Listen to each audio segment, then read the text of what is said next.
Ready? Ready.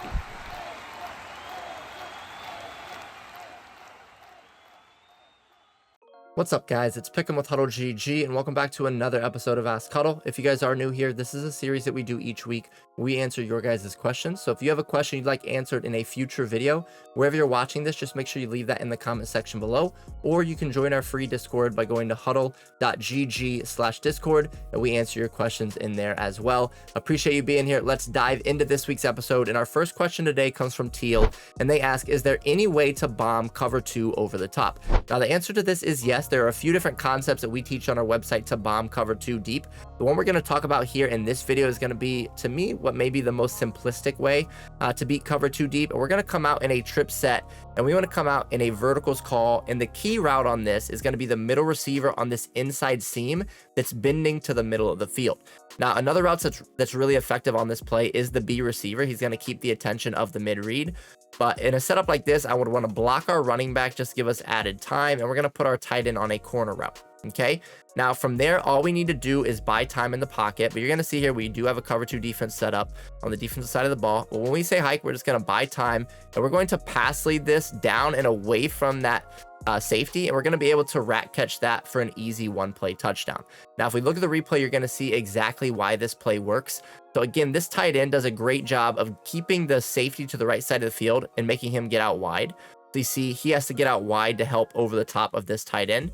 The mid read here is really affected by this crosser. You see how right when he starts to break, you're going to see that player there is going to shuffle his feet, and then he starts to get deeper, the mid read, but then it's just way too late at this point, and we're going to be able to throw it away from him. And then the safety over here is really stuck because he has to still respect this outside route here. He can't completely play to the middle of the field, and we're just going to pass lead that away from that safety, and we're able to rat catch that, and again, get ourselves an easy touchdown. And this is going to be super consistent against cover 2 defenses, especially if they leave that mid read on the field. It's going to be an easy one-play touchdown time and time again. Our next question today comes from Swats, and they ask, how do you defend jump balls and streaks to fast receivers? Now, for the first part of your question, just as your name suggests, you want to swat the ball, right? You don't want to go for an interception most of the time down the field in those one-on-one situations for a few reasons. One, it's harder to control the defender, in my opinion, versus the receiver. I feel like the receiver is going to get better animations and be able to cut you off a little bit easier down the field. And then two, you're also able to reach further when you're swatting the ball, and you're able to get hands on the ball from greater distances away from your body if you're swatting versus if you're going for an interception. Okay, so what we're going to see here is if our opponent was just running a streak right here to the left side of the screen, and we say hike, and we look, and we throw this ball over the top, we're going to click on, we're going to stay right behind him here, and we're just going to go up and swat that ball like that. So you want to stay attached to his hip or just slightly behind the receiver, and you're going to be able to get nice swat animations. The one thing you don't want to do is get too far out in front of him. So you see here how we're like attached with the hip. This is a fine position, but if you get out in front of him, even by a half a yard or a yard, that's going to allow the receiver to cut in front of you and actually make a play on that ball. So you can see here in this situation, we're actually able to, because of our positioning, force a break up here. Obviously, we didn't get a hand on the ball, but because of our positioning, we were able to prevent that catch there. If we run that one more time, again, just a simple streak, jump ball down the field. If they throw this, we're going to stay right behind him or attached to that hip, and you can see we're able to get the swat animation there. And if we look at the replay, again, it's really just about the positioning of your user. So if we look at this here, we see we're going to click on, we're just going to, again, stay hip to hip, maybe even a half yard behind or a step behind. And that's going to allow us the ability to jump up. And you can see how much range we're able to get with that DB, with that SWAT animation. It's something they did improve this year with the SWAT mechanic, because last year you wouldn't be able to get these animations as much. And you wouldn't be able to reach over a receiver, essentially, if they were trying to rat catch it. You can now get this animation. Again, just make sure you're swatting instead of going for those interceptions. A lot of times when I'm going to go for the interceptions is if I'm coming over with a safety and my eyes are more towards the line of scrimmage and towards the quarterback. If I'm running backwards down the field like this, it's a little bit harder to get those animations. So again, if you're coming towards the line of scrimmage, when I'm going to look to really go for an interception more. If I'm running away from the line of scrimmage like this and trying to defend a pass, that's when I'm going to be looking to use that SWAT mechanic.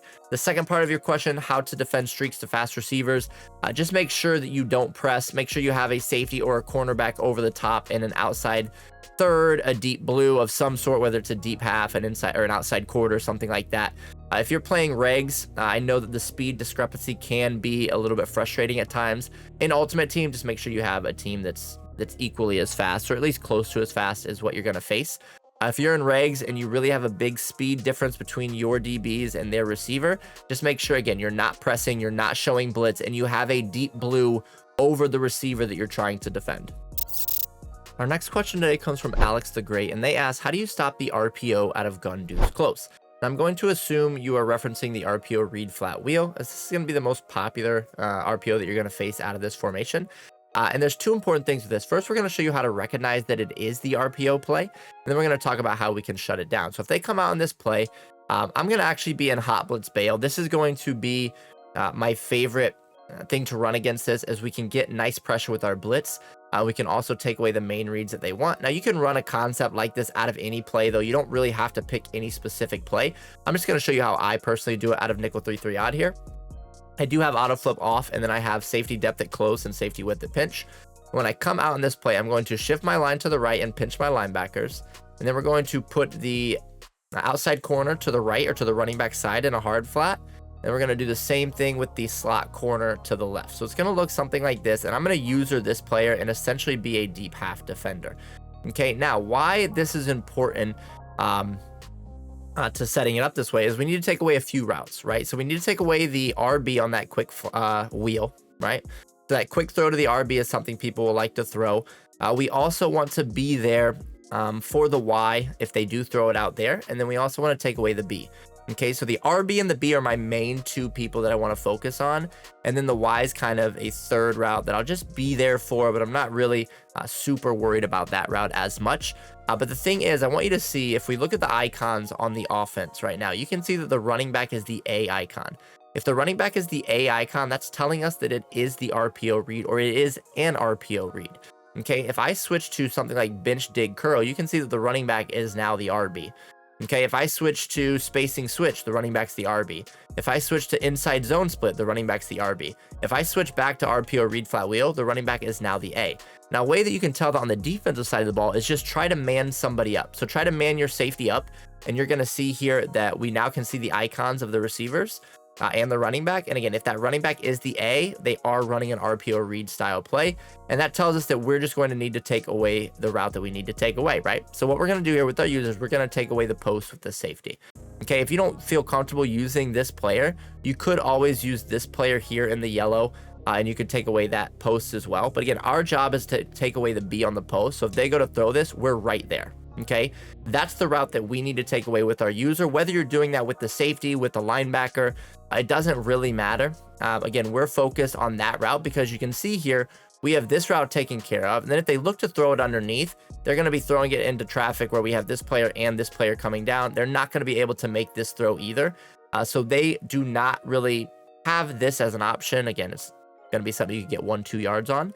But again, we took away the two main reads. We take away the wheel, and we take away this post with our user. Okay, so again, big thing, make sure that you are looking at the icons if your opponent is in this formation. Again, if that running back is the A, look for that RPO read flat wheel.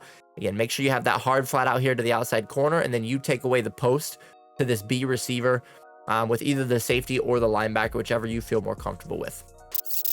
Our last question today comes from Bando, and they ask, how do you like to stop gun bunch X nasty when your opponent is switching things up a bunch? Now, my answer is not going to be a fun one, but if your opponent is switching up what they're doing and they're running a bunch of different route combinations out of bunch X nasty, or any formation for that matter, you're going to need to switch up your defense as well. There's not a one size fits all, set it and forget it defense that's going to stop every route combo that you're going to face from a given formation. You're going to want to try to focus on the key situations throughout a game. So what I mean by that is, let's say it's 3rd and 3 in the first quarter. You want to focus on what your opponent goes to in that 3rd and 3 situation. It's 4th and 7 here in the second quarter. What is your opponent's go-to call in that situation? Because most likely you're going to get them in that situation again in the second half. And that's when we need to be prepared to stop that specific play. Now, when it comes to bunch X nasty, we go over a bunch of different concepts on our website on how to stop the popular things you're going to face. Today, we're going to talk about smash return and show you how I like to stop that. So with smash return, what people are going to do typically is they're going to drag the tight end. They're going to put the middle receiver on a deep cross, and then they'll do something like a streak on the solo receiver, block that running back for extra protection. I also notice people like to run this a lot with the bunch to the short side of the field, so they can allow their A and their RB receivers to have more space to get open there, and also the B to have more space as well. Now, what we want to do defensively for this specific play is we are going to come out and cover for palms. I'm going to be completely honest, we don't have to technically cover anybody. We could just be on the D line, and you're going to see the matching principles of this do a really good job against this concept.